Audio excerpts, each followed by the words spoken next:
sekarang adalah saatnya untuk kita buktikan direkam di kamera 0044 Weekly Vlog. Bonar, ayo dipatahin sama Ben. Ayo Ben, patahin Ben. Apanya dipatahin? Patahin MMA. Ayo.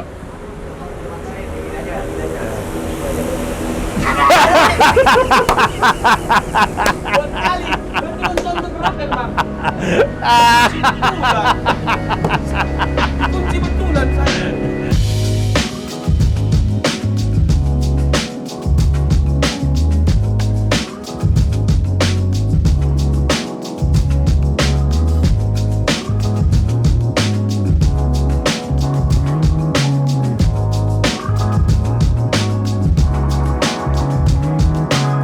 Selamat datang di 0044 Weekly Vlog. Senin sudah hadir lagi di sini. Seperti biasa, belakangan ini lagi sering-seringnya datang ke markas, pengen menyediakan diri gue untuk apapun kebutuhan anak-anak di sini, sekalian mempersiapkan apa yang jadi misi utama kami di 2022. Jadi dari begitu banyak pembahasan, salah satu yang pengen banget dicapai adalah ngasih tahu kepada Indonesia Comika ini perusahaan apa dan seperti apa. Itu misi utama kami. Tujuannya adalah untuk memastikan siapapun yang ada di sini tahu persis apakah adalah ini kendaraan yang tepat atau enggak untuk dia. Dan kemudian dia bisa ngambil keputusan apakah gue mau bertahan di sini ataukah gue mencabut. Atau juga membuat orang lain ngelihat ke sini apakah Comika ini adalah perusahaan yang tepat untuk dia atau enggak. Karena memang tahun ini butuh banyak banget orang. Idealnya siapapun yang masuk ke sini adalah karena ini kendaraan yang tepat, bukan karena ini kendaraan yang kebetulan lewat. Nah, untuk itu kami mesti ngasih tahu sama dunia kami seperti apa. Juga untuk mitra-mitra kami, entah itu komika, entah itu brand, supaya mereka akan bisa menilai, oh kayak gini ternyata Comika, oke gue mau bermitra sama dia. Dan itu yang jadi fokus. Gak pengen ngasih lihat bahwa Comika itu kesannya perusahaan yang sempurna gitu, perusahaan yang oke banget, kekeluargaan, melindungi hasrat work-life balance karyawan. Nggak pengen di make up lah, nggak pengen kelihatan bagus, pengen kelihatan apa adanya. Emang Comika nggak perlu kelihatan sempurna, apalagi pura-pura sempurna. Hanya perlu untuk kelihatan apa adanya. Karena memang di dunia ini banyak yang lebih senang sama ilusinya, ilusi kantor sempurna, ilusi kerja. Wah, sibuk banget nih. Kesannya kayak dia kerja gitu, udah nggak itu kerjaannya gitu. Kita nggak pengen ngasih ilusi bahwa Comika ini perusahaan bagus, nggak. Kita cuma pengen ngasih lihat Comika itu kayak gini bentuknya. Karena orang Indonesia emang senang kayak gitu-gitu. Orang Indonesia kan punya bayangan ya, selalu punya bayangan sesuatu tuh harusnya seperti apa di kepala dia gitu. Kayak a poor man's idea of a rich person adalah mobil mewah, baju jas, rambut klimis gitu. Itu gambaran orang miskin terhadap orang kaya. Padahal orang kaya mah nggak gitu. Orang kaya mah kayak Mark Zuckerberg cuman pakai sweater doang tiap hari gitu. Kayak Steve Jobs cuma pakai kaos hitam gitu tiap hari gitu. Kayak Raditya Dika. Orang kaya tuh kayak Raditya Dika. Cuma pakai kaos, celana pendek, sepatu, pakai topi. Udah itu orang kaya, tapi orang miskin bayangannya tuh orang kaya tuh orang pakai kemeja, pakai dasi ya. Kita mah yang udah di level menengah ke atas melihat oh itu sales bukan orang kaya. Sama kayak kalau di politik juga gitu kan ada ilusi politisi kerja gitu. Kayak tahu nggak ada kejadian di Surabaya wali kotanya Eri Cahyadi turun ke jalan terus kayak ngatur-ngatur, wow becek-becekan gitu, jalan tergenang banjir, ngatur-ngatur gitu itu nggak tahu ya. Gue sih ngerasa itu pengen ngasih lihat ilusi kalau dia lagi kerja. Padahal wali kota mah kerjanya nggak gitu. Malah kalau wali kota turun ke jalan kayak gitu-gitu, justru nunjukin dia nggak bisa kerja. Atau mungkin dia nggak ngerti kerjanya apa. Itu bahaya menurut gue. Cuman publik, rakyat, senengnya kan kayak gitu. Senengnya ngeliat, oh itu lagi kerja. Padahal itu nggak kerja, justru itu ada yang salah dengan kerjanya kalau dia turun ke situ gitu. Jadi ada kemungkinan dia antara dia ngasih ilusi atau mungkin emang Pak Eri Cahyadi trigger. Sama seperti Bu Risma sebelumnya, sama seperti politisi-politisi lainnya. Sama seperti kejadian-kejadian yang gue bahas di Ternyata Ini Sebabnya. Kan gue ngebahas tuh soal politisi marah-marah yang gue bilang gue bisa relate justru karena gue emang kayak gitu. Karena dalam hal ngatur lalu lintas, gue juga pernah ngelakuin itu. Kejadian udah lama, prediksi gue mungkin 2018, mungkin juga 2017. Gue lagi liburan, gue, Mila, anak-anak 2 sama nyokapnya Mila. Kami lagi liburan ke Bali. Terus udah gitu, kami jalan ke sebuah tempat, tapi gue lupa nama tempatnya apa. Pokoknya terkenal banget. Kalau gue sebut pasti pada tahu. Nah cuman kalau sore ke sana, kata supir gue, supir sewaan yang ada di Bali, jalan utama ke sana tuh macet banget. Sementara kita ngejar sunset. Jadi dia ngajak kami lewat jalan pintas. Nah jalan pintas ini lewat kampung. Terus untuk nembus ke area tersebut, kami harus ngelewatin sawah dan jalan yang cuma muat 1 mobil. Ya, jalan ini juga tanah lagi. Jalannya cuma muat 1 mobil. Pas kami sore-sore lewat situ emang sepi. Kami lewat nggak ada masalah karena sepi, jalan satu arah. Ketika sampai sana, nyampelah kami sunset, makan-makan, ngemil-ngemil. Terus udah gitu benang-benang tipis-tipis. Naik mobil lagi, malam-malam balik nih, sekitar mungkin jam 8. Jam 8 itu tempat makin ramai karena dia kalau malam jadi tempat perdugaman masyarakat Indonesia. Anak Jaksel di situ semua tuh. Nah, jadi makin malam yang mau menuju ke sana makin banyak. Justru yang balik yang sedikit. Nah, pas kami balik, tolong diingat, itu jalan benar-benar sawah ya, nggak ada lampu. Dan jalan itu memang tidak didesain untuk mobil. Itu kayaknya didesain untuk sepeda, kayaknya untuk lewat aja gitu, karena lewat kampung. Pas kami balik, kami jalan di belakang ada mobil ngikut, tiba-tiba headbutt gitu ya, hadap-hadapan dengan mobil dari arah seberang. Dan stuck. Nggak ada yang mau mundur. Oh, gue posisinya nggak paling depan. Ada 1 mobil atau 2 mobil di depan, terus ada mobil-mobil lain. Jadi gue ngeliat, ini stuck kenapa nih? Terus supirnya bilang, oh dari sana ada juga. Terus dia gini-gini nih. Gitu-gitu. Dari sebelah sana gini-gini juga, lu yang mundur gitu kan. Jadi nggak jalan. Terus kita nunggu kan. Nunggu sampai ada yang mau ngalah gitu. Nunggu, nggak ada yang mau ngalah. Tolong diingat, kita badan udah nggak enak dong. Habis berenang-berenang, lengket-lengket, segala macam, kaki pasir-pasir. Bocah-bocah pada kecil-kecil. Rewel. Kamila juga senewen. Nyokap gue juga ada sepuh. Nggak nyaman punggungnya kelamaan. Lama-lama gue kesel sendiri. Gue bilang, Pak, tolong Pak dibantu diuraikan gitu. Terus dia turun, terus dia ngeliat, nggak boleh itu, mundur. Terus dia masuk lagi. Kata gue, ini mah. Akhirnya saking marahnya, gue turun, gue lihat kondisi mobilnya seperti apa, gue liatin satu persatu isi mobilnya siapa aja. Terus gue baru sadar masalahnya apa. Ternyata ada banyak bule dari banyak sisi, sehingga negosiasi untuk mundur tuh nggak bisa terjadi karena mereka pada nggak bisa bahasa Inggris. Atau mungkin canggung ngomong sama bule. Karena gue marah, akhirnya gue putuskan untuk gue uraikan itu. Akhirnya gue jalan ke depan, ngetok pintu, gue bilang sama mobil yang paling yang kan ini kan mobil arah gue, ini mobil arah sana. Gue nyamperin mobil pertama. Gue bilang, Pak, Mas Panji, ya ini kan pada nggak mau ngalah ya. Dan memang ada perbodennya sebenarnya. Jadi sebenarnya dari arah sana tuh nggak boleh. Terus gue bilang, jadi sebenarnya dari sana nggak boleh, tapi nggak apa-apa lah. Saya juga tadi datengin lewat sini kok. Cuman di belakang mobil saya tuh jauh lebih banyak daripada di belakang mobil Bapak. Kalau saya berhasil mundurin mobil yang ada di belakang Bapak mau mundur nggak? Nanti saya janji, kalau mobil-mobil udah pada lewat, saya kasih Bapak lewat lagi. Karena yang ngomong gue mungkin, dan karena gue ngomongnya enak, ya oke. Saya ngomong ke belakang ya, gue ngomong ke belakang. Gue ngomong mungkin ada 5 atau mungkin 6 mobil di belakang. Beberapa di antaranya boleh, hello, I'm sorry, this is going to be a problem, kalau nggak ada yang mau ngalah dan segala macamnya. If I can negotiate people to move back, would you move your car back too? I promise you, if all of this have gone through, I'm gonna let you go. I'm gonna help you go through. Gue bilang kayak gitu. Terus akhirnya mereka mau. Ini tolong ingat, ini nggak semuanya bule-bule berbahasa Inggris nih. Ini ada bule-bule Rusia, ada apa segala macam. Gue mesti nego ini semua. Abis itu udah akhirnya mereka mundur. Ya udah, yuk terus.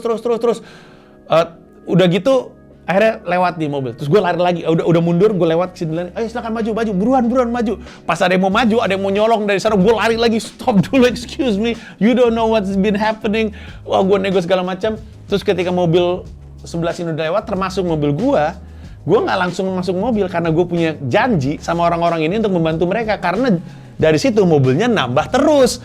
Dia kan bilang, si bangsat nih, lama-lama gue jadi nggak maju-maju. Akhirnya gue lari ke sana, gue bilang stop.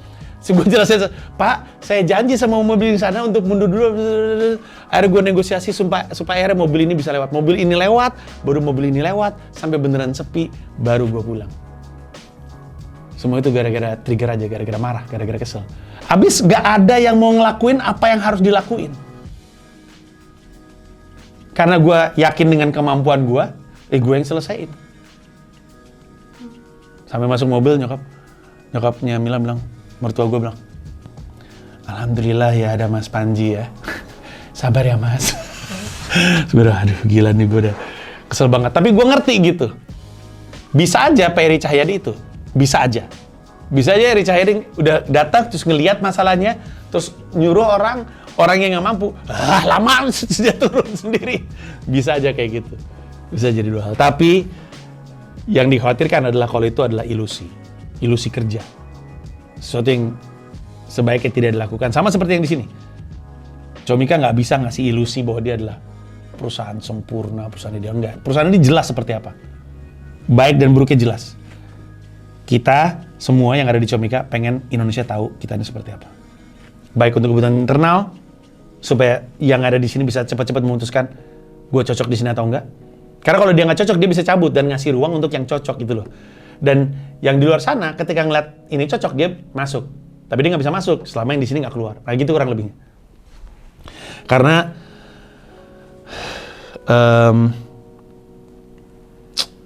kutukan menjadi Panji Pragiwaksono adalah ada banyak orang pengen ada di sekitar Panji Pragiwaksono karena Panji Pragiwaksono.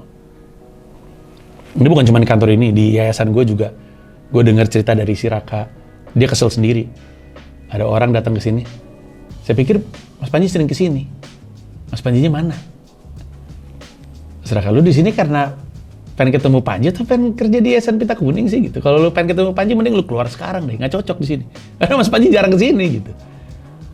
Ini di sini juga kayak gitu.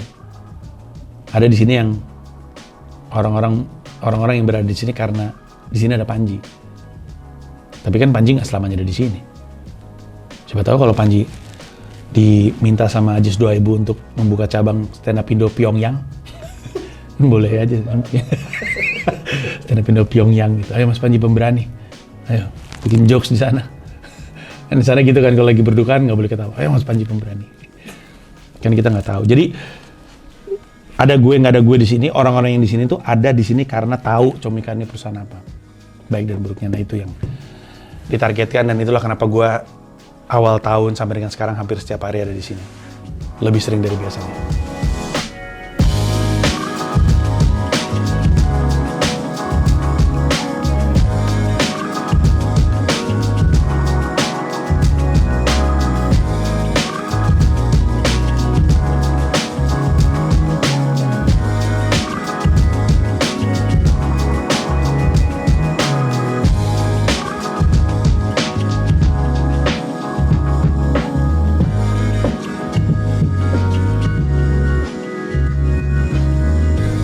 Keluar semua tuh pas opener tuh. Mana ada Lutfian ada? Nggak ada. Nggak ada. Aduh. Lutfi aja? Nggak ada. Nggak bisa dong makan. Ya udah berarti udah Bonar, kan ada satu Bonar. Ya, Pak Bonar. dia ada. Pak Bonar siapa tadi namanya belakangnya? Bonar Paul Siahaan. Siahaan. Bonar Paul atau Paulus? Paul Siahaan. Iya. Dipanggilnya nggak Paul? Paul. Bonar. Paul. Sulit bang keluar dari nama. Kalau lu Bonar Manalu tengahnya nggak ada? Ada Ezekiel. Ezekiel. Bonar Ezekiel. Mana lu? Nggak cocok Ezekiel harusnya. Ada Juliamannya. Jangan dikeluarin ini. Oh ada Bonar Ezekiel Juliaman Manalu. Nggak cocok. Ezekiel aja nggak cocok. Ganti anjing coba, Bonar anjing. Cocok lagi. Bonar anjing. Bonar anjing. Udah sampai situ aja. Ini dua. Hari ini kan dingin. Tapi karena aku pakai ini. Baru mau ngomong gua. Dua-duanya lagi jadi brand ambassador fisikal. Oh iya, dia pakai juga. Ini Bonar Manalu 10 tahun Bhinneka Tunggal Tawa. Dan sini gua mau kasih lihat dulu. Tuh, fisikal. dua-duanya. Ini kenapa aku beli karena ada apa keterlibatan dalam proses bikinnya. Dan kita kan nggak tidur kan bang? Kita nggak tidur. Ya waktu. Oh, waktu bikin perayaan 10 tahun, betul. Nggak tidur, jadi harus beli. Iya. Lu nggak Anda beli? kan tidur, Anda pulang. Iya. Enggak, dia pulang, tapi tidur lagi di Usmar Ismail. Gue pulang nggak tidur, mandi dong. Tapi tidurnya di Usmar Ismail. Lu juga tidur di Usmar Ismail. Ganti pemain. Lu doang nggak mandi berarti di waktu itu. Gua doang yang nggak tidur. Aku mandi Di syuting, lokasi syuting ini bang. Kalau abang tidur gimana gerak bang? Karena abangnya harus hidup rem. Iya, jadi emang gua doang yang paling pejuang. Oh enggak gitu. Tapi gua tidur yang di atas panggung sempet. Ngantuk banget itu. Bentar, ya yang story. Ngantuk banget ya. Susah banget nih kehidupan dunia hiburan nih. Sejak gua di bawah Bonar Manalu, kerja gua jadi rodi mulu. Gue pikir kerja di dunia hiburan tuh enak, penuh gelimang, ketenaran, harta dan perempuan. Ternyata di bawah Bonar disuruh genjot, kerja 24 jam, masih lanjut kerja lagi. Kerja terus Gila. demi weekend yang kosong. Emang ya? Tapi mendadak ada aja di weekend. Bang enggak masukin bang. Emang gila nih emang.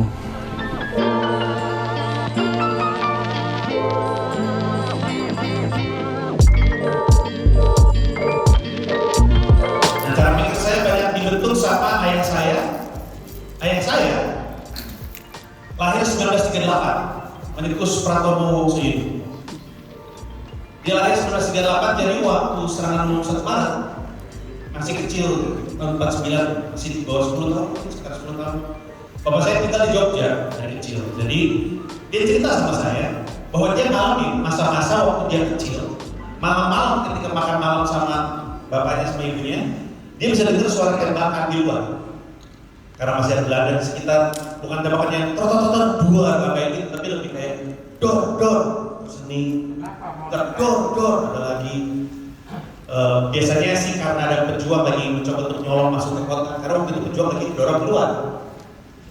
Nah, ayah saya waktu itu cerita, dia pernah ngalamin mau nemenin ibunya nyampe waktu dia keluar rumah bersama ibunya, dan dia masih kecil.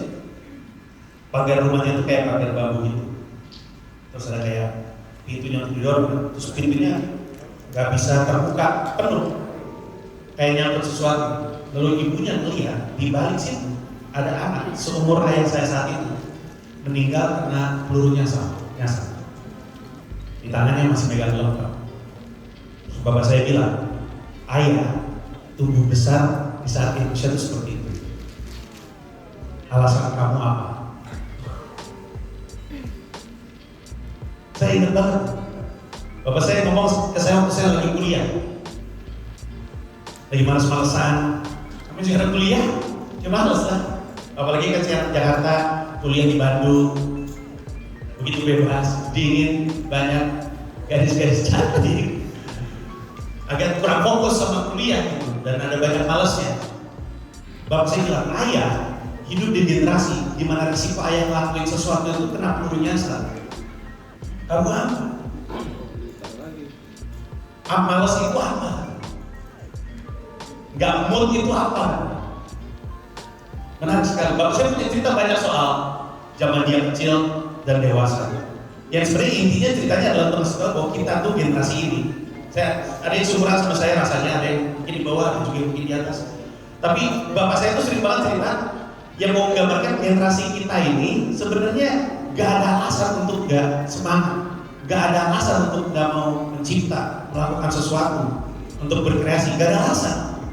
Karena zaman dia dulu semuanya serba susah. Justru zaman bapak saya melihat zaman saya itu beruntung. Oh iya, baru aja tadi menyelesaikan pekerjaan jadi pembicara untuk teman-teman di Mandiri. Unik karena bosnya namanya Dipo kayak anak gua. Lalu ada satu lagi atasan mereka juga ada yang namanya Bonar kayak dia. Cuman ya lucuan dia lah. Tapi lebih kaya dia. Tidak semuanya harus dinilai dengan uang, Bonar. Yes. Kan katanya kan kalau misalkan lucu, ceweknya cakep. Tapi kalau kaya Juga cakep. dan banyak Lu mau bilang Pak Bonar banyak bininya? Parah lu. enggak bininya. Pacar.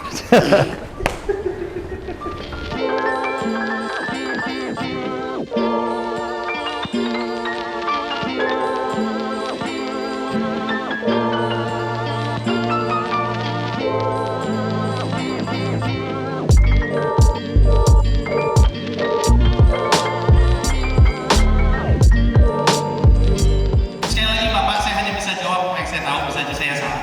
Jadi jangan ditelan langsung, dijadiin pertimbangan. Tapi saya cenderung setuju dulu. Sell yourself before you sell your product. Untuk beberapa alasan tertentu, saya senang marketing memang. Turunannya kan ada sales juga, tapi saya senang sekali marketing. Saya tahu bahwa alasan orang mau ngasih uangnya ke kita lebih besar adalah karena dia percaya dengan kita ketimbang apa produk atau fitur atau layanan yang kita mau sampaikan. Ini bukan merendahkan produk dan segala macam. This is just people being people. Ada buku judulnya Predictably Irrational. Predictably Irrational ditulis oleh Dan Ariely. Dan Ariely ini adalah seorang psikolog perilaku. Sederhananya gini, kalau ada dua orang di depan kita mau nitipin 10 juta kita ke sebuah tempat. Yang satu kita kenal, yang satu kita nggak kenal. Siapa yang kita percayakan uang 10 juta? Jelas yang kita kenal. Walaupun mungkin yang nggak kita kenal ini bilang, tapi saya aman kok, saya kuliahnya di sini, kemudian saya punya mobil besi, tidak ada yang bisa mencuri saya. Tapi dia mau ngomong apa? Hati kita lebih percaya sama yang kita kenal. Kalau ada dua orang, dua-duanya nggak kenal, yang satu mukanya balet, yang satu orang yang terbuka, kalau harus nitipin uang 10 juta, kita akan kasih sama yang ini. Karena sesungguhnya kita tuh kayak cermin sama siapa yang ada di depan kita. Kalau kita ketemu orang untuk pertama kali dan orang yang tertutup, saya ragu kita bisa terbuka sama dia. Kalau kita ketemu sama orang-orang yang terbuka, lebih mudah untuk kita terbuka juga sama dia. Nah jadi, atas dasar alasan itu, bahwa orang tuh cenderung mempercayakan uangnya sama orang yang dia suka, atau orang yang dia kenal, atau orang yang berhasil memenangkan hatinya. Itulah alasan kenapa pernyataan itu sering muncul. Di buku, saya sebut bukunya karena saya nggak pengen Bapak Ibu nyangka ini pikiran saya, ini bukan pikiran saya cuma dibaca doang. Di buku judulnya The Righteous Mind. The Righteous Mind, yang nulis Jonathan Haidt. Dia bilang bahwa keputusannya manusia, sekali lagi, ini ngomong bukan saya, ini yang ngomong buku ini. Keputusan manusia itu lebih besar didasari intuisi ketimbang logika. Analogi dia adalah manusia itu kayak orang yang lagi naik gajah. Gajahnya adalah intuisi, dianya adalah logika. Dia akan ngikut kemanapun gajah membawa dia, dan logikanya membuat pembuktian terbalik kenapa dia kesana. Jadi banyak keputusan kita ditentukan sama intuisi kita. Lalu logika kita bikin pembuktian terbalik kenapa kita melakukan itu. Ini berlaku dari sales, produk, service, sampai kampanye politik. Dari itu lagi kita bisa mengambil kesimpulan memang pada dasarnya orang memang agak irasional dalam pengambilan keputusan. Kita udah bilang produk kita bagus, produk kita layak, segala macam terbaik ini. Tapi bagaimana kita menyampaikan itu juga krusial ternyata. Dan mungkin omongan itu juga datang atas alasan bahwa ini saya ingat soal dia bilang gini, they may not remember what you say, but they will remember forever how you make them feel. Saya ulang, they may not remember what you said, apa yang kita ucapkan persisnya lupa, but they will always remember forever how we make them feel. Film juga kayak gitu. Saya kalau ditanya kenapa saya suka banget sama film Interstellar, dialog apa yang saya suka, bingung saya. Tapi saya ingat bagaimana Interstellar memberi saya perasaan kagum dan segala macam. Nah dalam konteks itu sebenarnya yang ingin disampaikan adalah gimana kita menanam perasaan ke benak seseorang. Kita itu aspeknya rasa. Karena kalau misalkan apa yang kita katakan nah itu mungkin bisa features, bisa benefit, bisa produk. Di luar semua 3 poin tadi, mungkin alasannya juga adalah karena kalau misalkan if you sell yourself before you sell your product, people will always remember you, and whatever you be selling, they'll accept it. Karena kan kita nggak tahu, siapa tahu Bapak, saya mau buka usaha jualan kopi dan mungkin orang-orang yang pernah tersentuh hatinya oleh Bapak akan ingat itu dan akan selalu mengikut dan membeli apapun. Mungkin saat ini di sini Bapak menjual produk ini, mungkin di kesempatan lain Bapak menjual produk yang lain di sini juga. Tapi karena mereka ingat bagaimana perasaan mereka yang diciptakan oleh Bapak, apapun yang Bapak tawarkan, pada akhirnya dia juga. Itu yang saya tahu, belum tentu saya benar, tapi terima kasih atas pertanyaan dan informasi. Baik, Bapak Ibu sekalian, terima kasih banyak atas waktunya. Saya minta maaf kalau saya terdengar sotoy, tapi saya cuma bisa jawab apa yang saya tahu. Sukses untuk Bapak Ibu sekalian, saya berdoakan yang terbaik untuk Bapak Ibu sekalian dan semoga setiap 5 dengan kesempatan yang datang kepada kita manfaatkan sebaik-baiknya. Terima kasih semuanya, sukses terus. Thank you.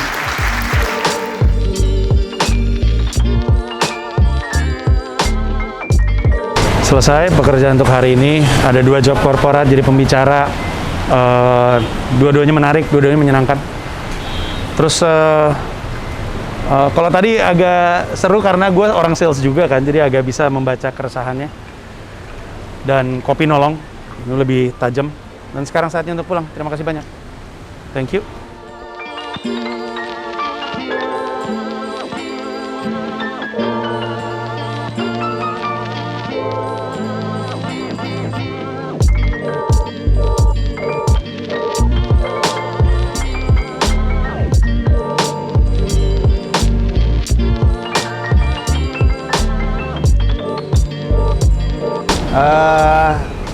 Bertemu lagi dengan saya di 0044 Weekly Vlog. Saat ini saya lagi menemani talent-talent saya. Ini ada Odi, Ristek, dan Bonar. Nah, kebetulan kami dari manajemen Hampa Bedmood. Hah? Hampa Bedmood. Hampa Bedmood. Hampa Bedmood. Dari manajemen Hampa Bedmood Management. Ya, jadi saya ngurusin. Saya tapi juga punya kelakuan saya sendiri, punya urusan. Tadi pagi dimulai dengan bikin konten dengan Ristek dan Oki Rengga, yaitu ceng-cengan bola. Ceng-cengan bola. YouTube UMKM. Di YouTube Ebola ya? Ebola. Ngomongin soal Manchester United. Habis itu tadi meeting fisikal bersama dengan Odi, penduduk markas. Pecahkan. Tadi gue apa? Pecahkan. Bersama dengan Odi. Habis itu apa? Bikin konten untuk Jaya Board yang mendukung kami dalam membangun markas ini. Terus nanti kami ada meeting business plan untuk tahun 2022 bersama dengan Toro, Rama, Upil. Kemudian lanjut lagi dengan bikin konten promo untuk sebuah acara stand up judulnya Bajingan. Sebuah pertunjukan di Bandung oleh sejumlah komika. Aldi salah satunya. Lalu nanti ditutup dengan bikin konten untuk promo show-nya Odi Ajala yang berjudul Ceritain Ajalah di sini di markas Comika. Hari yang padat, seharian dari pagi sampai malam ada di sini menggunakan seragam baru. Belum dibagi-bagi, baru gua dong yang punya.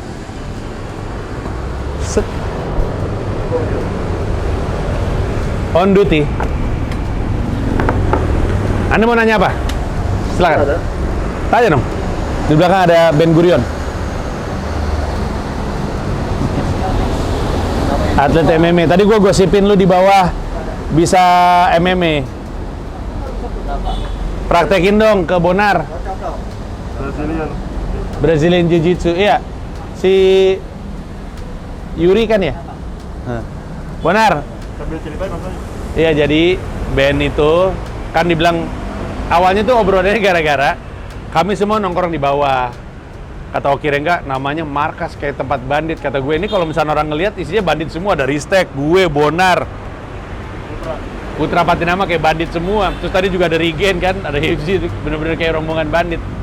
Terus dia bilang, apalagi kalau ada Ben, gondrong, tatoan gede. Gue bilang, Ben bukan cuma tampilannya doang, Ben bisa matain orang kalau mau. Karena dia bisa belajar MMA dia. Belajar sama sepupu kami. Nah, sekarang adalah saatnya untuk kita buktikan direkam di kamera 0044 Weekly Vlog. Bonar, ayo dipatahin sama Ben. Ayo Ben, patahin Ben. Apanya dipatahin? Patahin MMA. Ayo.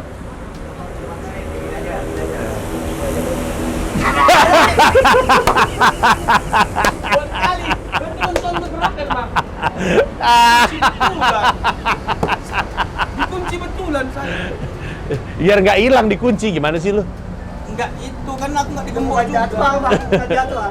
Bukan jadwal tuh. Oh, udah, sangkain jadwal. Mesti dikunci, kalau nggak ntar lepas loh. Contoh lo betulan gua. Digituin tadi yang mau Ben. Itu belum dikasih tenaga aja, kalau nggak lepas tuh dari engsel tuh. Mati dia. Jadi hati-hati Anda. Terutama Anda mungkin yang berurusan dengan Comika Event, hati-hati tuh.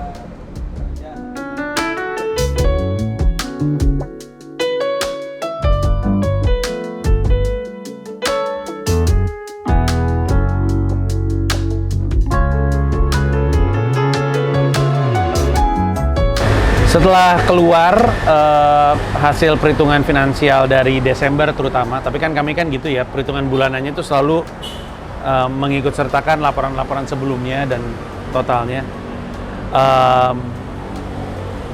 Sebenarnya hitungannya kabar baik, karena tadinya gue pikirin ditutup dengan negatif. Ternyata sebenarnya pas grossnya itu, sebenarnya before tax sih, itu plus, tapi setelah dipotong pajak jadinya impas tahun ini. Nggak tahu ya, nggak mungkin bener-bener persis impas antara tipis-tipis lebih atau tipis-tipis negatif, tapi hitungannya impas lah. Yang mana Toro bilang tadi sayangnya gitu, sangkain bakal plus, terus gue bilang masih lebih mending daripada rugi, apalagi plus dipotong pajak tambah-tambah. Tapi itu adalah gambaran bagaimana cara kita running bisnis gitu. Kalau mau bersyukur sih bersyukur banget lah 2 tahun pandemi ini, karena tahun 2021 masih belum jadi tahun dimana orang ngerti apa yang mau dilakukan gitu. Ketidakpastiannya masih gede banget di 2021 untuk bisa melakukan, untuk bisa mencapai itu. Dengan ini I feel like it's a win. It's a win. This place is a win. Karena ini tempat yang kami pikir jadi markas Comika, buntut-buntutnya pada prakteknya jadi markas Komika, karena Komika pada nongkrong di sini, dan akhirnya muncul ide untuk bikin sesuatu, ada peluang-peluang karya baru, ada peluang-peluang bisnis baru, semua terjadi karena gedung ini. Jadi membangun gedung ini dengan semua yang kami punya, termasuk alat di dalamnya, dengan bisa menutup tahun dengan remis gitu, it feels good now. Now it feels good. Nah, tadi juga habis meeting yang cukup padat, makin yakin, makin happy, makin optimis, makin semangat jalanin tahun ini dengan apa yang Toro udah rencanain. Dan ditweak terus sama Rama, kencengin terus grupnya. Lucu ya, ini mungkin nggak sesuai yang lu harapkan, tapi gue mau ngomong lucu bahwa dari tahun ke tahun tuh Rama tuh selalu bawa manfaat baru untuk perusahaan. Rama tuh kayak seneng banget sama ngebedah bisnis, seneng banget, kelihatan sekali telitinya dia, kesenangan dia untuk berbagi soal bisnis canvas, kesenangan dia soal ngerapihin yang bener bisnis canvas seperti apa, lebih daripada sekedar kita nonton di YouTube, lebih dari sekedar kita baca buku, lebih dia ngomonginnya lebih ke praktek gitu. Kita pikir bisnis canvas sesuatu yang teoritis, tapi sama Rama jadi praktis gitu. Itu pasti datang dari pengalaman bisnis. Kemudian bisnis plan yang dibedah dengan lebih tajam gitu, kelihatan bahwa dia tuh pengen, ini tuh kayak mentorship, bener-bener kayak punya, ya kayak bisnis secara umum. Ketika lu bawa komisaris baru, lu berharap sesuatu dari dia gitu. Dan itu yang kita dapat dari Rama. Dan dari tahun ke tahun manfaat dia tuh ada mulu. Tahun pertama dengan tujuan lu punya target dan isi dari target finansial itu apa aja. Dari tahun ke tahun Rama selalu bawa sesuatu yang baru. I think he is a true leader. A leader is someone who likes to mentor, I think. Atau mungkin lebih tepatnya, pemimpin yang baik adalah pemimpin yang juga senang ngajar. Dan itu kelihatan dari Rama. Dan gua pun dari masa ke masa, dari tahun ke tahun tuh terlibat dalam obrolan-obrolan di mana Rama ada di dalamnya tuh merasa belajar banyak menjadi seorang entrepreneur gitu.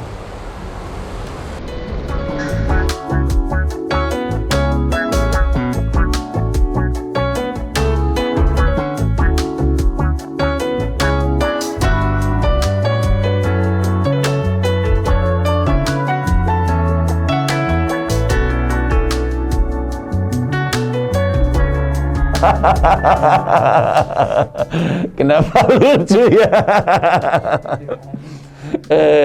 Emang dia umurnya berapa? Ran Cilegon juga baru setahun ya. Kocak nih yang bikin nih. Kecakannya netizen, you're funny. Di luar sana tuh banyak orang lucu tau.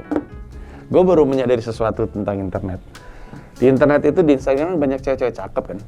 Yang jadi terkenal karena dia ya cakep gitu. Dulu zaman gue SMA, gue kuliah tuh, gue juga kadang-kadang suka ngeliat di Indonesia tuh cewek cakep banyak banget loh. Iya, makanya sport ya. Iya, tapi jadi kayak gila tuh cakepnya cakep level artis loh. Terus kayak gitu nggak? Kayak mungkin di Malang atau di mana kita ngeliat cewek, ini cewek tuh cakep tau. Cuman dia ya karyawan atau dia ya pelajar gitu.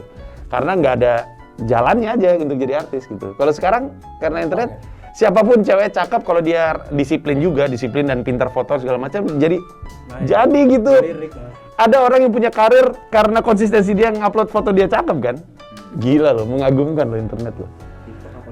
Iya, padahal gue ganteng. Kalau gue ganteng dan gue anak muda zaman sekarang, gue bisa nyari duit cuma dari ganteng. Ada yang setuju kan dengan pernyataan lagi Bang? Nggak mau?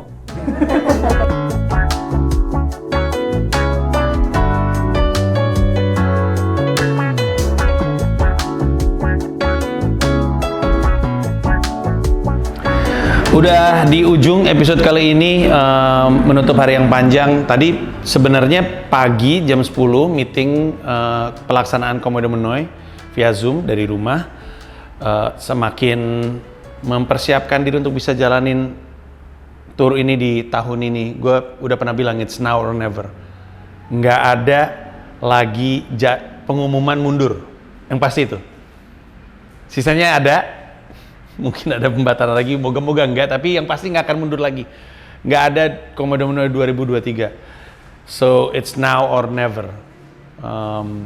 Itu bisa gue pastikan. Habis itu langsung ke sini, terus udah gitu tadi sempat ngobrol-ngobrol bentar sama Borneo, sama Bonar di Domadona. Sebelum kami meeting, tadi meeting WPI, meeting PT ya, meeting seluruh business unit, meeting monthly, di mana kami ngomongin banyak hal, sebuah meeting yang cukup berkesan untuk gue.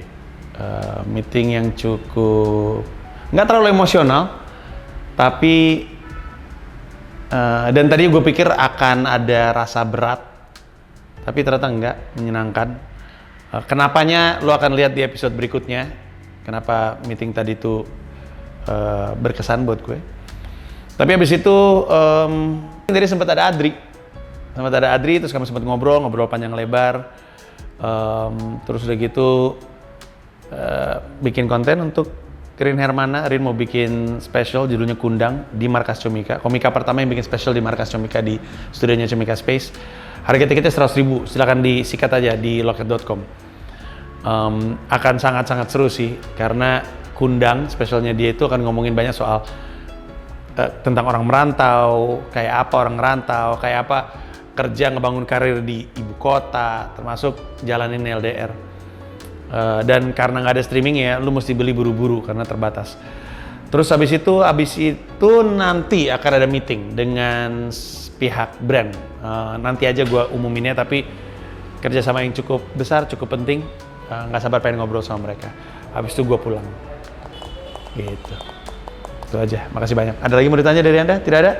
Oke, fine kalau begitu. Bonar. Mari kita tutup episode ini dengan nyanyian lagu-lagu Batak. Di pangsiang doa manguale mute. Papua tiba-tiba. Itu ini angklung. Oh iya, bukan. Oh iya, Jawa Barat.